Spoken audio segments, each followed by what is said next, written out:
Assalamualaikum warahmatullahi wabarakatuh. Kami dari kelompok 11 yang beranggotakan Rida Irlia Rizkika, Muhammad Andriani, Firdana Handafah Reza, dan juga Erika Kusuma Putri. Kami akan mempresentasikan mengenai penganggaran sektor publik. Pengertian anggaran. Anggaran merupakan suatu proses rencana tertulis mengenai kegiatan suatu organisasi yang dinyatakan secara kuantitatif untuk jangka waktu tertentu, dan biasanya dinyatakan dalam satuan uang atau barang dan juga jasa. Sedangkan penganggaran sendiri merupakan proses penyusunan rencana keuangan organisasi yang dilakukan dengan cara menyusun rencana kerja dalam jangka waktu tertentu, umumnya 1 tahun, dan dinyatakan dalam satuan moneter. Fungsi anggaran sektor publik yaitu pertama, sebagai hasil akhir proses penyusunan rencana kerja sebagai alat komunikasi intern. Dia juga berfungsi sebagai alat pengendalian unit kerja, instrumen politik, dan juga instrumen kebijakan fiskal. Karakteristik anggaran sektor publik. Karakteristik anggaran sektor publik pertama dinyatakan dalam satuan keuangan dan satuan selain keuangan, yaitu seperti yang tadi di atas, yaitu bisa dinyatakan dalam satuan barang atau jasa. Yang kedua, angka waktu tertentu, 1 atau beberapa tahun. Berisi komitmen atau kesanggupan manajemen untuk mencapai sasaran yang ditetapkan. Keempat, usulan anggaran ditelaah dan disetujui oleh pihak yang berwenang lebih tinggi dari penyusunan anggaran. Kelima, anggaran hanya dapat diubah dalam kondisi tertentu.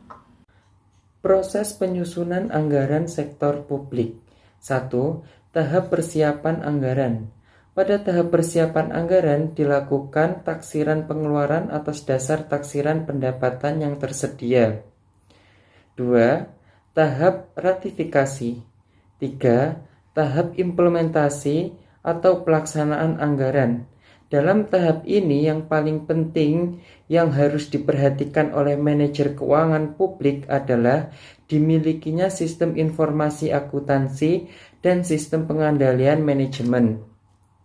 4. Tahap pelaporan dan evaluasi. Tujuan proses penyusunan anggaran sektor publik. 1. Membantu pemerintah mencapai tujuan fiskal dan meningkatkan koordinasi antar bagian dalam lingkungan pemerintah. 2. Membantu menciptakan efisiensi dan keadilan dalam menyediakan barang dan jasa publik melalui proses pemprioritasan. 3. Memungkinkan bagi pemerintah untuk memenuhi prioritas belanja. 4. Meningkatkan transparansi dan pertanggungjawaban pemerintah kepada DPR atau MPR dan masyarakat. Prinsip anggaran sektor publik. Yang pertama, otorisasi oleh legislatif. Anggaran publik harus mendapatkan otorisasi dari legislatif terlebih dahulu sebelum eksekutif dapat membelanjakan anggaran tersebut. Yang kedua, komprehensif. Anggaran harus menunjukkan semua penerimaan dan pengeluaran pemerintah.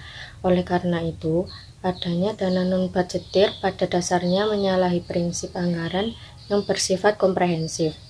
Yang ketiga, keutuhan anggaran. Semua penerimaan dan belanja pemerintah harus terhimpun dalam dana umum. Yang keempat, non-discretionary appropriation. Jumlah yang disetujui oleh Dewan Legislatif harus termanfaatkan secara ekonomis, efisien, dan efektif. Yang kelima, periodik.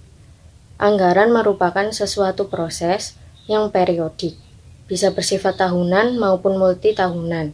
Keenam, akurat.